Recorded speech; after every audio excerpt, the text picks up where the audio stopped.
Well, hi everyone. I'm sure that many of you, like me, were delighted when Ian changed his plans and preached on Leah and Rachel.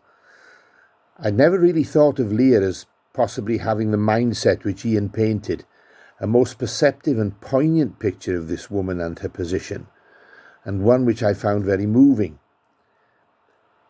As Ian said, this story may well have been drawn to our attention first of all as children in Sunday school, when of course we would not have been able to understand the concepts that he brought out in his sermon. I also thought immediately of what having weak eyes might mean, and it brought to mind the advertisements on television by groups like Sightsavers, where many people in the third world suffer from eyesight issues which today we can solve very easily. The issues of childlessness are again raised also in relation to Rachel, particularly with verses like chapter 30 verse 1, where she says, "Give me children or else I die," and then verse 22 when she does conceive and says, "God has taken away my reproach." I also read a comment which said, despite God's admonition to remain at Bethel, a few verses later Jacob and his entourage are on the move. While still some distance from Ephra, Rachel goes into labour. This is the first indication that she is pregnant. The text states that the labour is hard, the birth is difficult. The midwife comforts and encourages her by saying she is having a son. The child is born, and with her dying breath, Rachel names him Benoni, which means son of my misfortune or son of my sorrow. This is the woman who once had said she would die if she didn't have sons. Now she is dying because she is giving birth to a son. The irony is very clear, and it hurts. She lives only long enough to give him a name.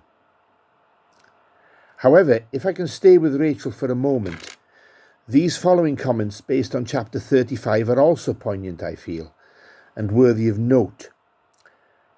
Benoni is the only one of Jacob's children who is born in the land of Canaan, and the only instance in which Jacob is involved in naming of a child.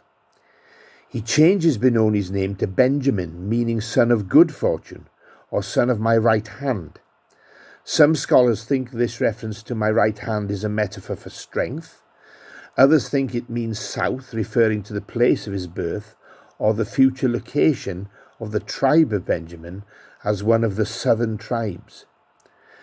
Nonetheless, Jacob has changed the unfavourable nature of the name to one that is more favourable. With the birth of Benjamin, Jacob is now the proud father of 12 sons and 1 daughter. But his beloved Rachel dies, and Jacob must bury her. Unfortunately, they are in the middle of nowhere. He buries her by the side of the road, raising a pillar over her grave. In this way, he commemorates her importance. The text states that the pillar is there to this day. And interestingly, on his own deathbed, Jacob will speak of his beloved Rachel. He tells his son Joseph that to his sorrow she died on the journey and that he had to bury her alongside the road. They could not be united even in death. Centuries later, the prophet Jeremiah will immortalize Rachel's grave in his famous passage from chapter 31. "Thus saith the Lord, a cry is heard in Ramah, wailing, bitter weeping, Rachel weeping for her children. She refuses to be comforted for her children who are gone." Rachel will come to represent a dispersed people. Generations later, when her descendants will be sent off into exile, they will pass her grave. She will ask for mercy for them, for it is written, "Thus saith the Lord, restrain your voice from weeping, your eyes from shedding tears, for there is a reward for your labour." They shall return from the enemy's land, and there is hope for your future, declares the Lord. Your children shall return to their country, Jeremiah 31. At that lonely border, her yearning for her children will provide a redemptive force. God will respond to her tears. Through her sheer longing for children that were gone, she will bring all of Israel's children back into being. Ian also suggested that I might look into the family gods which are mentioned not only in chapter 31 but in various other parts of the Old Testament. As a preamble, we might consider the following. There is a great deal of scholarly debate about how the Bible was put together, and with the Hebrew Bible in particular, there is a suggestion that much of it was brought together after the second dreadful event in Israelite history, the exile in Babylon. It may be that it is from this period that the strictness of the Jews' religion is amplified and the observance of strict rules and regulations is emphasized. The times we are looking at here, the times of the patriarchs, is before even the first dreadful slavery episode in Egypt, before the 10 Commandments have been given, before the judges, before the kings, and before the 2 kingdoms. And it appears to be a very different world to the later history. We can surmise that having household gods was normal and not really an issue related to "thou shalt have no other gods but me" or "thou shalt have no graven image," since those commandments had not yet been issued. It is clear from various commentators that much of what we might say about this is supposition and surmise, but one source says the original word translated here as household gods is teraphim, a Hebrew plural that may have actually referred to a single object. Hebrew is weird like that, sometimes using plural forms for singular things, as in the word Elohim, which I mentioned last week for God. Elohim is plural, but often refers to the singular. The word teraphim is used in various places throughout the Old Testament, always referring to some object of worship. So in other words, yes, they were idols. However, they seem to be frequently connected with Jehovah worship, which implies that the use of teraphim was not so much the worship of false gods as the worship of the true God in an incorrect manner, or to be kinder, in a domestic or itinerant setting, since people at this time were frequently on the move in the area which we call the Fertile Crescent. The Jewish Virtual Library says, in reference to some tablets that were discovered, called the Nuzi tablets, Rachel's theft of her father Laban's household gods in Genesis 31 may be explained by the idea that possession of household gods could be part of a legal title to the paternal estate.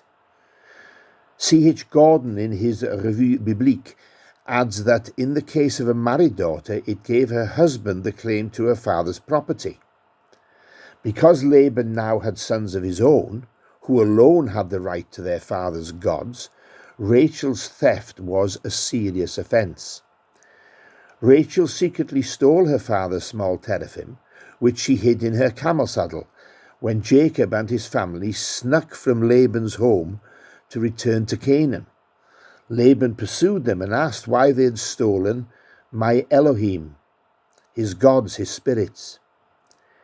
Jacob deemed this theft a potentially death-worthy offence, so to avoid being detected, Rachel sits on her father's teraphim.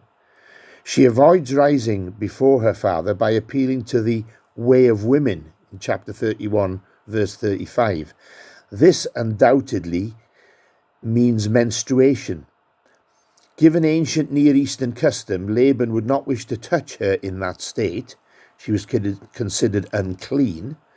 He also would not assume that in this condition she would be sitting on his gods. Another scholar, Christopher Hayes, summarizes, there is reason to think that the teraphim were once an accepted part of Israelite family religion, and only later came to be contemned by representatives of Yahwism, the worship of Yahweh, the true God. Whatever their exact use, teraphim were certainly more than mere idols. Now, Scripture also tells us that prior to their departure from Shechem, Jacob tells everyone to throw out all the alien gods which you have, wash yourselves and change your clothes. Some of these gods might have been pilfered from Shechem, but others might have been with them from the beginning of the journey. We know that Rachel leaves with her father's teraphim. It is not a stretch to presume others take idols too. It appears that such religious practices were tolerated, and additionally, the people might have been influenced by the cultic behaviours of the neighbouring tribes. But now, here in this passage, Jacob is looking to change all that. In addition to throwing out the alien gods, Jacob tells them to purify themselves. After the polluting desecration of Shechem, Dinah's seduction and the violence which followed, Jacob feels the need for purification. The people cooperate fully by giving him everything, including the earrings. Scholars debate whether these are rings from their own ears or rings worn by the gods. Either way, the people hand them over. Jacob, however, does not destroy them. He buries them under a large oak tree. The more typical method of destroying idols was to incinerate or pulverize them. Scholars don't really know why he chose to bury them. Some have suggested he's hedging his bet by knowing he can always retrieve them later. Others suggest that burying them neutralizes their significance. Regardless, the idols are left behind. Also, changing clothes has the connotation of leaving the old life behind. All of this is intended to illustrate a clean break from the past. To conclude, however, we can return to the wonderful way in which God interacts with sinful mortals, both then and now. These comments I find very potent and present here as a conclusion. Clearly, these ancestors in Genesis were imperfect humans, whether we think of Jacob or of Simeon or Levi or Judah. Yet God was with these imperfect people, and Rachel's sacrifice helped make their existence as people possible. This qualifies her retroactively as a matriarch in Israel. This observation in turn reminded Genesis' first audience and reminds us as well that God continues to work with imperfect people as long as we are willing to be shaped by this perfect God. What God can supernaturally make of the sacrifices we offer in our often ordinary-looking lives is something that will be seen most from the vantage point of eternity. Yet God is trustworthy in making these offerings count as part of the larger story He is weaving in history. Amen.